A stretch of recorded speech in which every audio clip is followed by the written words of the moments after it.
Hola a todas, todos, ¿cómo están? Bienvenidos a otra entrevista de Connecting Patients. Estamos en vivo con la doctora Ilse Flores, ella es especialista en medicina interna. Doctora, ¿cómo estás? Buenas tardes. Hola, buenas tardes. Mucho gusto, Fran. Gracias por la invitación a participar en esta entrevista. No, pues muchas gracias. La verdad es que gracias a ti por el tiempo que nos estás dando, por estar aquí y pues hay muchas dudas con respecto a este tema. El tema de la semana, quien lo propuso fue la doctora Ilse. La doctora Ilse, cuando le platiqué de Connecting Patients y que una vez a la semana hacemos un tema diferente, más bien cada semana hacemos temas diferentes. Ella me propuso sobre los check-up, ¿no? Por grupo de edad y sexo.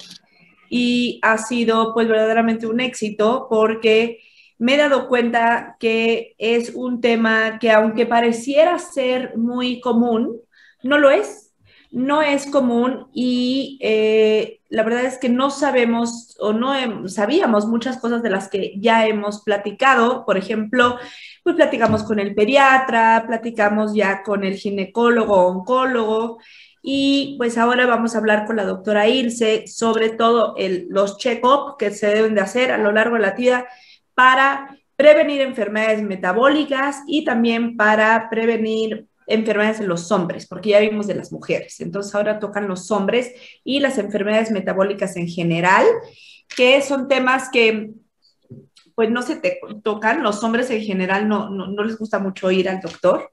Y bueno, las mujeres tampoco, pero es más frecuente que vayamos. Y muchas gracias por estar aquí, doctora. Vamos a dar un poquitito de tiempo para que se empiecen a unir. Este, doctora, cuéntanos un poquito sobre, empecemos más bien, porque ya hay varias personas conectadas. Estamos en vivo, entonces pueden hacerle las preguntas que quieran. Lo que podemos hacer es empezar con el tema y 10 minutitos o 15 minutos antes de terminar la entrevista, le cuento todas las preguntas a la doctora Ilse para que las vayan solucionando. En dado caso que se junten muchísimas preguntas, entonces me las pueden dejar y yo las intentaré contestar o se las hago llegar a la doctora Ilse. Ahora Perfecto. sí, doctora, pues vamos al tema. El tema de hoy es un tema importante. A mí me parece que es uno de los más importantes porque cada vez que platico con alguien, la prevención es vital, doctora, es vital para todas las enfermedades, sea cual sea, aunque sea genética, hay que cacharlas desde chiquitos porque después se pueden complicar. Entonces, ¿cuál sería, qué es un check-up, para empezar? ¿Qué es un check-up? ¿Y cuáles son las enfermedades que hay que prevenir, doctora, de manera metabólica? O sea, las más frecuentes que hay en la edad adulta en general. Y pues después ya vamos a enfocarnos un poco a los hombres, pero en general, ¿cuál sería desde adultos jóvenes hasta adultos mayores? ¿Cuáles serían los check-up y qué tan frecuentes se deben de hacer o con cuál se inicia, doctora? Bueno, pues la finalidad de un check-up, el objetivo siempre va a ser la prevención y va a estar encaminado ya sea a eliminar, reducir o minimizar el impacto de alguna enfermedad. Realmente tenemos, al detectar alguna anomalía durante la consulta o durante los estudios que estamos solicitando, también modificar esos factores de riesgo que nos están llevando a esta enfermedad para así poder prevenir que el curso sea mucho más complicado. Y cuando las intervenciones son tardías, cuesta muchísimo más trabajo revertirlo o tiene muchas peores consecuencias, ¿no? Entonces, Claro. la finalidad de un check-up va a ser eso. Por un lado, pues sí va a influir la edad. pero también influye mucho la historia familiar, influye el grupo étnico o racial. De hecho, las guías de prevención van a cambiar mucho según el país de donde leamos estas guías. También influye obviamente nuestros antecedentes exposicionales y nuestra conducta personal, nuestro estilo de vida. Entonces, obviamente, sí hay ciertos estudios ya muy bien determinados según la edad, pero también en consulta tenemos que detectar ciertos factores individuales del paciente para ya a cada uno poder decirle qué estudio requiere, ¿no? Claro, claro. Ahorita lo que hemos estado haciendo es que pensemos que es la mujer u hombre ideal, ¿no? O sea, que es una persona, un paciente sano, ¿no? ¿Cómo se mantiene sano? Más imaginemos que no tiene ninguna enfermedad. Claro, lo ideal, claramente lo ideal es propiciar este ambiente de historia clínica, que todo el mundo se hiciera una historia clínica para que de esta manera sepan por dónde, ¿no? O sea, tus papás, tus abuelos, tus tíos, tus hermanos, que sepamos un poquito, porque cuando les hacemos las historias clínicas a los pacientes, doctor, se impresionan de, claro, oye, tengo muchísima línea de cáncer, o tengo mucha línea de diabetes, o de hipertensión, o de obesidad, o de enfermedades raras, de autoinmunes, lo que fuera, y se impresionan en el momento de la historia clínica simplemente con esas preguntas. Entonces, lo ideal sería que todo el mundo se hiciera una historia clínica y que todo el mundo sepa realmente su historia clínica. Hay gente que no sabe muy bien de qué murieron sus papás o sus abuelos, entonces, pues sería bueno empezar con eso, como bien dices, ¿no? Empezar sabiendo de qué murieron o qué enfermedades han habido en la familia durante mucho tiempo y que, pues, por pura herencia nos toca, ¿no? Nos toca. Y en dado caso que sí nos toque, pues la podamos prevenir o en su caso controlar de manera adecuada. Y hablábamos con el pediatra, doctora. Nos dice que a partir de los 18 años ellos ya se lavan las manitas y dicen, se lo paso al médico internista. Sí, justo. ¿Qué hacemos para prevenir en esa edad? ¿Con qué check-up se empieza?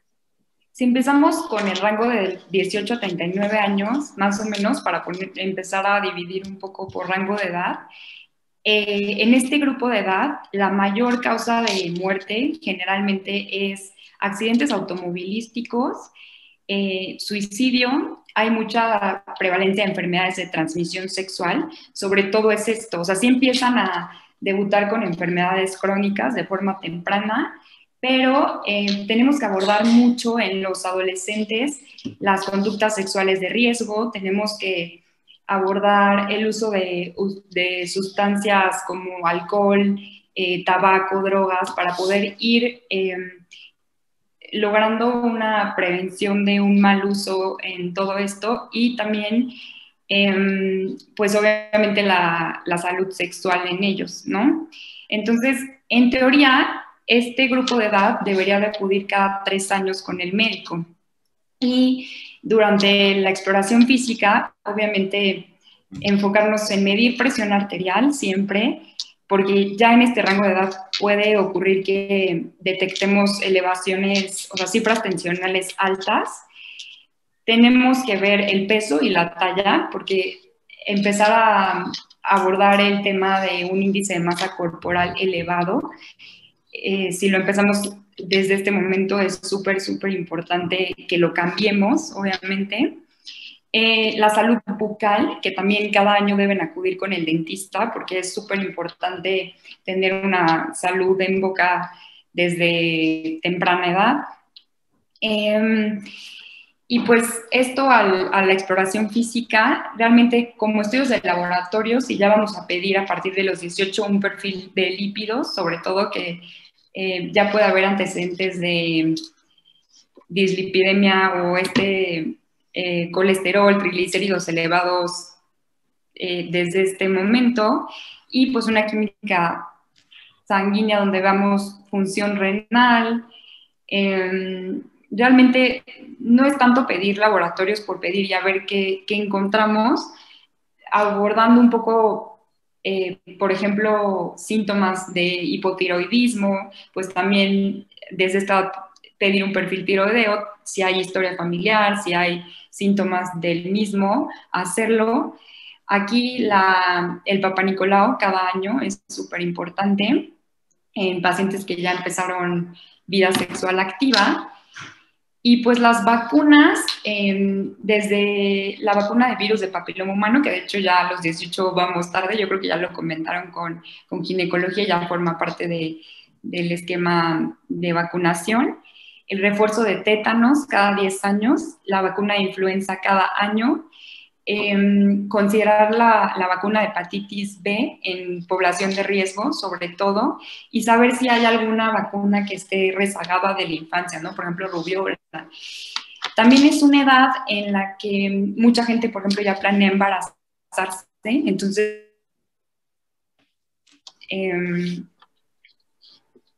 pues una salud general, o sea, conocer que no hay deficiencias nutricionales, etcétera, como el mejor estado para también poder embarazarse y probablemente también en esta edad, dependiendo de los factores de riesgo conocidos, ya contemplemos realizar un ultrasonido de mama. Ok, pues es muy interesante lo que platicabas, doctora, con respecto a la salud mental. La salud mental es muy poca la información que se tiene sobre la prevención de enfermedades de salud mental. Y me encanta que hayas tocado ese tema porque es un tema tabú, es un tema que nadie quiere hablar, es un tema que pareciera que, hombre, no le damos la importancia que debe de ser. Si tenemos a alguien con depresión, con ansiedad, con algún trastorno, con bipolar, etcétera, es, realmente es importante que le demos este peso, ¿no? Es una de las primeras causas de muerte en adultos jóvenes son los suicidios. Y la parte de ansiedad y depresión no se le está dando el peso que debe de ser. Y lo dicen las estadísticas, lo podemos ver, ¿no? Los niños y ahorita con la pandemia, los adultos jóvenes, los adolescentes tienen muchos problemas de salud mental, de ansiedad y depresión y de trastornos obsesivos compulsivos que no se están dando, no se le están dando el peso. Y me encanta que lo menciones porque simplemente los dejamos ser, ¿no? O sea, como que tapamos el sol con un dedo y decimos, no, no está pasando nada, él está bien, no lo voy a llevar con un psiquiatra y no lo voy a llevar con terapia, que no lo diagnostiquen, él solito, hombre, poquito a poquito va a salir. Y eso no es verdad. Eso no es verdad porque es una de las primeras causas de suicidio. Perdóname, de muerte. Y tal no es verdad que solitos puedan salir de ese hoyo, que es una de las primeras causas de muerte. Entonces, me encanta que lo tomes, me encanta como que lo pongas como algo, como un check-up vital en esa edad. Me parece que, no diciendo que todos vayamos con el psiquiatra para que nos diagnostique o no, ¿no? Obviamente no, pero sí sí tener el chip presente de que pueda existir, ¿no? Pensar si mi papá se murió, se suicidó, mi abuelo se suicidó, mi hermana tiene tendencia a la depresión, a la ansiedad, yo tengo tendencia a tener trastornos. Hay que pensar y sí hay que empezar a acudir a un especialista de salud mental. Básico, básico porque muchas enfermedades como obesidad, que conlleva hipertensión o conlleva diabetes o hipertrigliceridemia, hipercolesterolemia, todo esto, el background es un problema de ansiedad, de comer mucho por algo que vivimos de nuestra infancia o algo que estamos viviendo en este momento, que lo estamos intentando solucionar con la comida o con malos hábitos, sea cual sea, dejar de dormir mucho, fumar, tomar, etcétera. Entonces, perdón quede mucho en este tema, pero quiero dejar muy claro y ser muy enfática de la importancia de la salud mental y más este año, más el año del COVID, ¿no? Más este año que llevamos, que estamos encerrados, que no hemos podido salir, que los niños están en una casa, en un departamento, en un cuarto, muchas veces en total hacinamiento y no le estamos dando ese peso y me encanta que lo hayas puesto, porque es sinceramente vital, vital, y yo no tengo ningún tapujo en sacar al sol esos trapitos y decirles a todo el mundo que es indispensable que desde los 16 años, 15 años, estemos pensando en esa parte de salud mental, porque no solamente somos cuerpo y mente. Y no solamente somos cuerpo y mente, somos cuerpo y alma, ¿no? Somos seres biopsicológicos, ¿no? Tenemos que también interactuar y necesitamos, tenemos emociones, etcétera. Somos seres complejos que no solamente con una química sanguínea vamos a diagnosticar todo lo que nos pasa. Entonces, me encanta que lo hayas dicho así, doctora, y me encanta que sea al principio de esta etapa, ¿no? De la edad adulta, que hay que ver esto. Sí, 100%.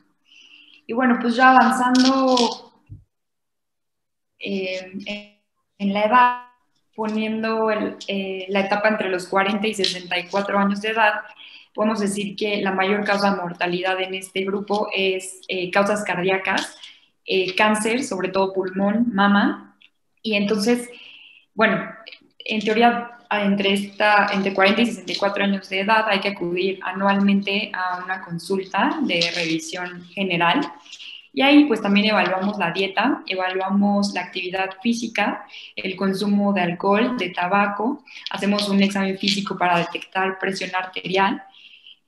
Y aquí también quiero hacer una pequeña pausa para decir que muchas veces la presión arterial elevada la detecta el paciente sobre todo en casa. O sea, aunque no se conozcan hipertensos, si hay ciertos antecedentes o hay ciertos riesgos a padecer hipertensión, vale la pena que tengan una monitorización en el domicilio para que la apunten y se detecte si llega a haber rangos sobre todo mayor a 140-90, ¿no? Poniéndole una cifra, porque a veces en consulta o podemos no detectarla o podemos detectarla más alta y en casa no es la cifra real, ¿no? O periódica.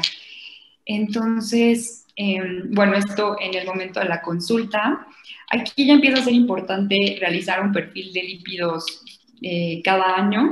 El tamizaje de diabetes, que bueno, hay diferentes posturas, de hecho, incluso lo recomiendan antes de los 25 años ser factores de riesgo y si no a partir de los 30 años hacer una glicemia, una glucosa en ayuno.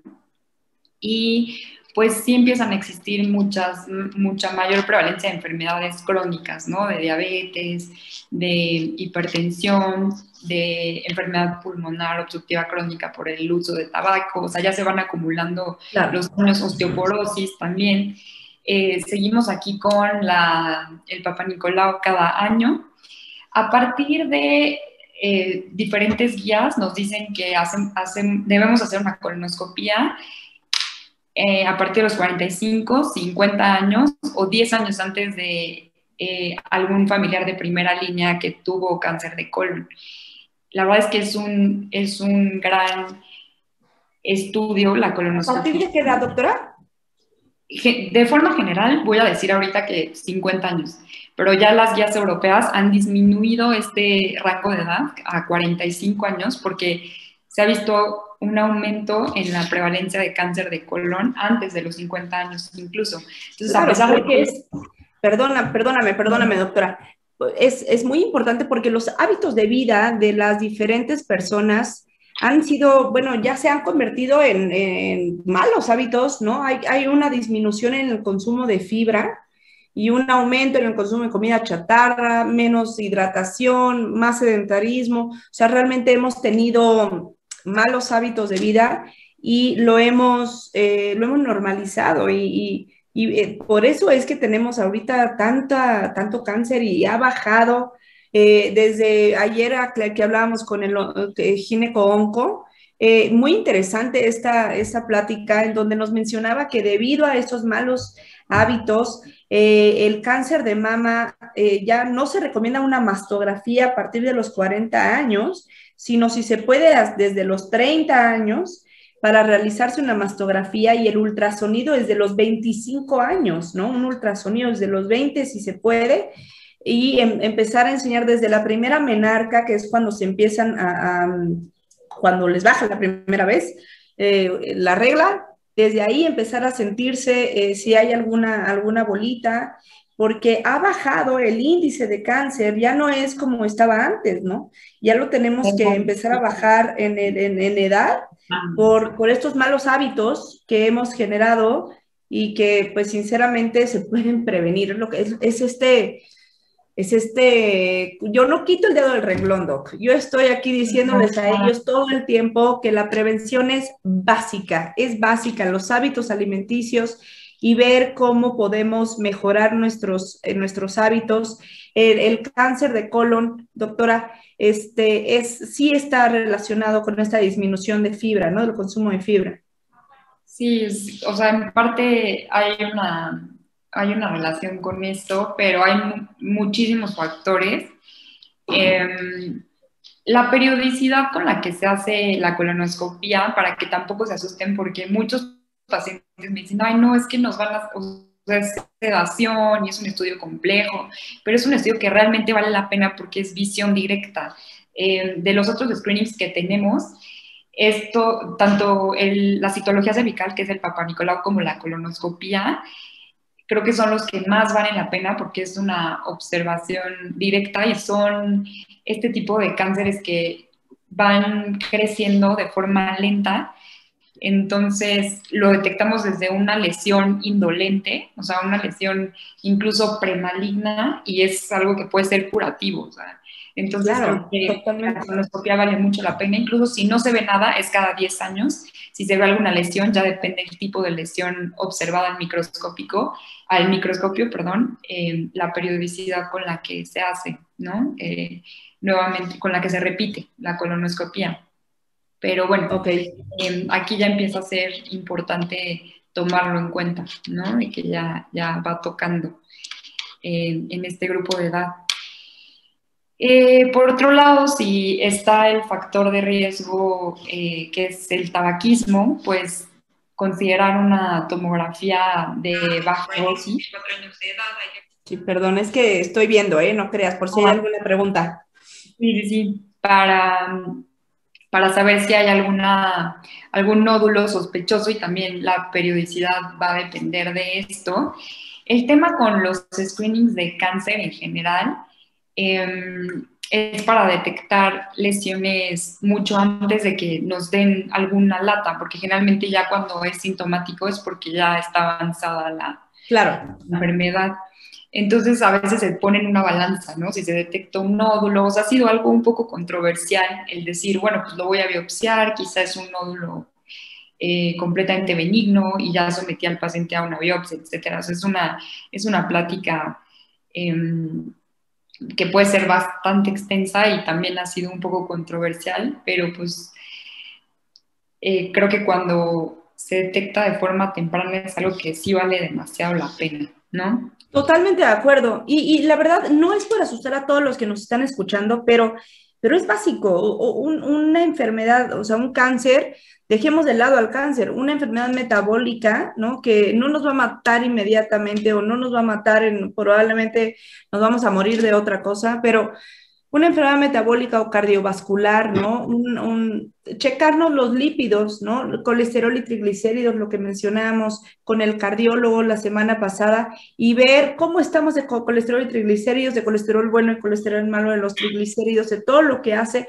Y es la principal causa de muerte en adultos, ¿no? Enfermedades cardiovasculares y no le damos, bueno, y diabetes e hipertensión, ¿no? Que no le damos el peso que lo tenemos que dar y lo dejamos, ¿no? O sea, lo que platicaba con este doctor es que cuando yo estudié medicina, me acuerdo que la obesidad era algo como que no le tomábamos mucha atención, ¿no? Todavía no había algo como, pues el índice de masa corporal lo checas y de ahí ves triglicéridos y colesterol, o sea, como que sí lo sabías, pero no era el peso que sabemos ahorita, que conlleva a tantas enfermedades y que con un check-up anual ya podemos dar seguimiento de las enfermedades cardiovasculares, ¿no? Sí, la verdad es que sí. Em, pues sí, sí, 100%. Aquí también ya, o sea, el tema del antígeno prostático, que generalmente es a partir de los 50 años o a los 40 si existe algún antecedente familiar, pero el realizarlo tampoco exenta una revisión por parte de urología, porque puede salir normal y aún así haber em, cáncer de próstata o puede salir alto, pero no necesariamente porque exista cáncer de próstata. O sea, nos habla de que hay una patología a nivel de la próstata y pues se tiene que hacer una exploración física, un tacto rectal por alguien que sea bueno haciendo, o sea, que lo haga de forma frecuente y determinar si se hace un ultrasonido prostático o también una biopsia de próstata, que esto ya hay que verlo con urología, pero pues sí es importante eh, cuidar este tema de la Claro, próstata. entonces después de los 40 años, o sea, si el paciente tiene familiares con su papá con cáncer de próstata, se hace el estudio del tacto rectal y el ultrasonido rectal desde los 40 años, ¿sí? Si no es así, entonces es a los 50 años, pero siempre acompañado del antígeno prostático. Sí, y que esto también ha sido tema de controversia o de mucha discusión, porque, por ejemplo, en pacientes que no tienen una sobrevida mayor a 10 años, o sea, ya en gente a partir de los 69, etcétera, se puede llegar a pensar que al ser un cáncer de lento crecimiento, pues a lo mejor someterlo, por ejemplo, a una biopsia prostática y todo eso, pues se tiene que poner en una balanza, ¿no? Claro. Es un tema de, de sopesar riesgo-beneficio. Estoy de acuerdo, estoy de acuerdo. Doctora, y vayamos un poquito sobre órganos específicamente, ¿no? Como para prevenir estos órganos, ya prevenir enfermedades en los órganos especiales, por ejemplo, ya hablamos del sistema de los niños hasta los 16 años y ya hablamos de todo el sistema ginecológico, ¿no? Entonces, vamos a hablar de los órganos de manera, intentaré no quitarte tanto tiempo, a hacer algo rápido, pero para que las personas tengan idea de cuáles son las principales enfermedades a prevenir. O sea, por ejemplo, en los riñones, doctora, las enfermedades que pudieran prevenir, por ejemplo, la insuficiencia renal crónica por una hipertensión, o así quisiera como enseñarles rápido que me digan las enfermedades que se pudieran prevenir, unas 3 enfermedades máximos de las más frecuentes y las que se pueden prevenir para para poder llevar una buena prevención de cada órgano, no de cada órgano porque no vamos a hablar de todos los órganos, pero sí, por ejemplo, de los riñones, Doc. ¿Cuál dirías tú que son las enfermedades más frecuentes? Pues sobre todo diabetes y presión alta, ¿no? O sea, la hipertensión arterial, la diabetes son las que más nos pueden llevar a enfermedad renal crónica. También la obesidad, en gran medida el vivir, los pacientes con obesidad tienen inflamación todo el tiempo, ¿no? Entonces esto repercute tanto a nivel cardíaco, a nivel pues, metabólico, ¿no? Y Claro, la obesidad es un problema, no es un órgano, afecta a muchos órganos, que es importante. La obesidad no sea... Yo tengo un familiar que trabaja en un despacho de aseguradora y antes me decía que, bueno, y hoy la obesidad no se considera como una enfermedad, ¿no? y estoy impresionada porque la obesidad es la primera, la que causa infartos, diabetes o hipertensión, las primeras causas de muerte no la tratan como tal, ¿no? Sí, de hecho los seguros no cubren, o sea, si vamos a dejar un manejo para obesidad o, por ejemplo, o sea, tanto manejo médico para disminuir índice de masa corporal, disminuir de peso, o las cirugías bariátricas tampoco las cubre el seguro. Sí, Y es caray. algo que no tiene sentido porque esto nos va a llevar más adelante a otro tipo de enfermedades que al final le van a salir más caras a los Totalmente, seguros. es el peor, estoy de Pero acuerdo. sí es un El tema. hígado, Doc, cuéntame, el hígado que todo el mundo le tiene miedo, pero que tampoco nadie hace nada por cuidarlo, ¿cuáles son las enfermedades metabólicas más frecuentes? Pues, sobre todo el hígado graso, ¿no? El hígado graso no alcohólico o el hígado graso alcohólico, o sea, tanto el consumo de alcohol excesivo como este síndrome metabólico, ya el hígado graso forma parte del síndrome metabólico. Entonces, pues obviamente también de forma temprana detectar que hay depósito de grasa en el hígado y posteriormente saber si hay algún grado de fibrosis o bueno, hay una inflamación mucho más persistente y avanzada nos puede llevar a cirrosis, ¿no? Claro, Entonces, claro. yo Ok, creo que el corazón, doctora, ¿cuáles dirías que es la enfermedad más frecuente o más peligrosa? pues la cardiopatía isquémica, los infartos, ¿no? Los infartos sobre todo. Pero pues también hay problemas estructurales que nos llevan a tener arritmias, a después formar coágulos, a después mandar coágulos al cerebro, etcétera, que nos lleva a embolias. Entonces también detectar arritmias, ahorita por ejemplo con los dispositivos, ay, ya me estoy viendo como, pero por ejemplo ciertas aplicaciones, Ujú. ajá, estos relojes inteligentes incluso pueden detectar una arritmia de forma, porque el paciente lo puede detectar haciendo cualquier actividad, no tanto al momento de la consulta. Entonces, se ha visto que estos relojes inteligentes nos ayudan midiendo la frecuencia cardíaca y sí nos han ayudado a detectar arritmias. Sí, mi esposo es uno de ellos. O sea, bueno, está gordito, pero le ayuda muchísimo el reloj, muchísimo, ¿no? Se toma la presión arterial y frecuentemente y el reloj le avisa, oye, tómate, acuéstate o ve con tu doctor. Es muy interesante, ¿no? Realmente sí sirve. Estos relojes inteligentes ayudan mucho. Y hay otros que simplemente te dicen el tiempo, ¿no? Que tienes que estar haciendo ejercicio y moverte y etcétera.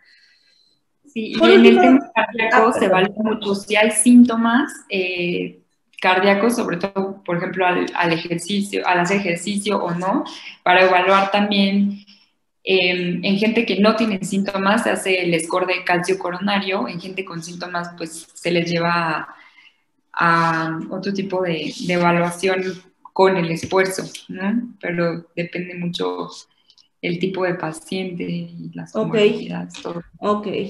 Y para también poder prevenir o bueno, detectar si hay zonas del corazón que no se están irrigando bien o que sufren con la actividad física, con las pruebas de esfuerzo, ¿no? ok. Porque sí cambia mucho la sobrevida. Y por último, doctora, me gustaría preguntarte, en los adultos mayores, el check-up que se tienen que hacer, sé que es difícil esta pregunta porque ahora en este grupo de edad, pues ahora sí pareciera pues si tienen alguna enfermedad de base, pues hay que estarle dando seguimiento, pero ¿cuál dirías que son los check-up que todos los adultos mayores deben de hacerse? Pues bueno, los adultos mayores, creo que sí es importante que acudan a un geriatra. El geriatra tiene un enfoque justo de riesgos muy distinto. Ellos evalúan riesgo de caídas, evalúan riesgo de depresión, fragilidad, polifarmacia, o sea, se usan muchos medicamentos, incluso los medicamentos son los que les están causando diferentes síntomas. Eh, deben evaluar mucho, por ejemplo, la salud visual y la salud auditiva, porque ellos puede cambiar muchísimo la calidad de vida de un paciente si tiene riesgo de caídas, ¿no? Entonces, Qué interesante, sí, evaluar qué claro. tanto les podemos ayudar con la salud visual, con el oído, checar cómo está la condición de su corazón. Es como una evaluación bastante integral y generalmente pues ya tienen diferentes enfermedades crónicas que también tenemos que ir evitando los riesgos que estas enfermedades nos llevan y pues evaluar la condición pulmonar, sobre todo. Claro, fumadores crónicos, ¿no? Sí, sí, sí. Y Ok, pues intentar cambiar todos estos factores de riesgo modificables, ¿no? claro, claro, doctora, muchísimas gracias. Sé que no te quiero robar mucho tiempo. Sé que esto tema, para todos los que nos están escuchando, sé que estos temas no son tan fáciles, ¿no? No es, no es algo normal, ¿no? De lo que estamos acostumbrados a escuchar, porque siempre es el mismo tema, ¿no? Lo que tenemos muy en la mente pues, es evitar el cáncer de mama, cáncer cervicouterino y los hombres cáncer de próstata. Pero nunca realmente se habla de la insuficiencia renal, la diabetes, como que mucha gente no sabe muy bien qué órganos son los que realmente dañan, o la hipertensión arterial, la gente muy bien no sabe qué es la hipertensión arterial o múltiples enfermedades. Entonces, por eso quería hacer, bueno, cuando me mencionaste el tema, me parece sensacional, ¿no? Porque hemos estado hablando con muchos especialistas. Claramente vamos a hablar con un geriatra o una geriatra, pero hay que valorar que tenemos y que podemos prevenir hasta en el último grupo de edad, que son los adultos mayores, se puede todavía ayudar a la prevención, ¿no? O sea que nunca es tarde para empezar a prevenir, ¿no, Doc? Por supuesto. Y la verdad es que intentar en cada consulta influir en estos hábitos de vida que nos pueden llevar a un deterioro de la salud global, pues creo que sí es demasiado importante, ¿no? Para no llegar Totalmente. tarde y no poder hacer mucho ya que Claro. llegamos tarde. Es muy triste cuando nos tocan pacientes que ya no podemos hacer nada, ¿no? O sea, que los vemos y dices, hijo, esto lo pude haber evitado, esto lo pudo haber evitado y realmente es muy difícil, pues, evitar cosas que ya no se pueden evitar, que ya no se pueden tratar, perdón. Hay una pregunta, dice, ¿cuáles serían las consecuencias a largo plazo de no atenderse el hígado graso no alcohólico? Pues sobre todo eso, o sea, el hígado graso alcohólico hay un porcentaje que nos puede llevar a una esteatohepatitis, que es cuando ya hay inflamación activa a nivel del hígado y posteriormente a cirrosis, o sea, cirrosis hepática. ¿Qué es una cirrosis hepática, doctora? La cirrosis es cuando ya el hígado está completamente cicatrizado, o sea, ya no hay... Eh, está como una pasita, o sea, está chiquito, tiene cicatrices, ya está en una condición en la que empiezan a fallar, o sea, empieza a fallar y el hígado tiene muchas funciones, o sea, nos limpia el cuerpo de diferentes toxinas, pero también produce factores de coagulación, o sea, tiene demasiadas Funciones. funciones, entonces es súper importante la detección oportuna y el manejo oportuno. Hay una pregunta, doctora, sobre cuál sería el laboratorio o los laboratorios que se deben de hacer para el hígado graso.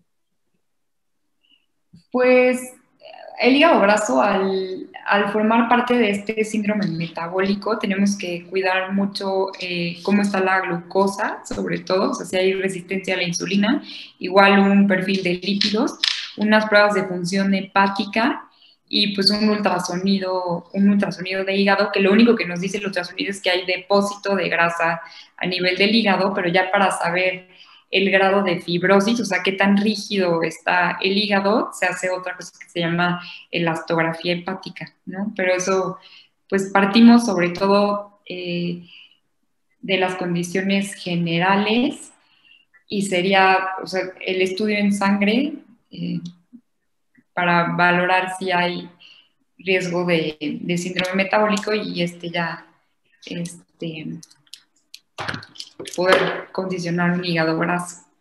Perfecto, doctora, muchísimas gracias. Pues ya no te quiero robar más de tu tiempo. Ahorita conforme terminamos siempre, hay más preguntas, ¿no? La gente está acabando de trabajar, etcétera. Pero yo les prometo a todos que están escuchando, si tienen alguna pregunta, yo se lo hago llegar directamente a la doctora Ilse. Ella es especialista en medicina interna. Si quieren tener alguna consulta con la doctora Ilse, con gusto nosotros hacemos el enlace, hacemos la conexión con ella y ella les dará consulta o si tienen alguna duda me la pueden escribir y yo se la hago llegar. Muchísimas gracias a todos por escucharnos. Me encantó esta entrevista. Muchas gracias, doctora. De verdad, siempre es un gusto platicar contigo y alguien que con tanta sapiencia, que sepa tanto sobre el tema de la salud y la parte de detectives, porque así les decimos a todos los de medicina interna, son los detectives de la salud. Muchas gracias por todo, doctora. Gracias a ti. Nos vemos. Nos vemos, gracias. Hasta luego.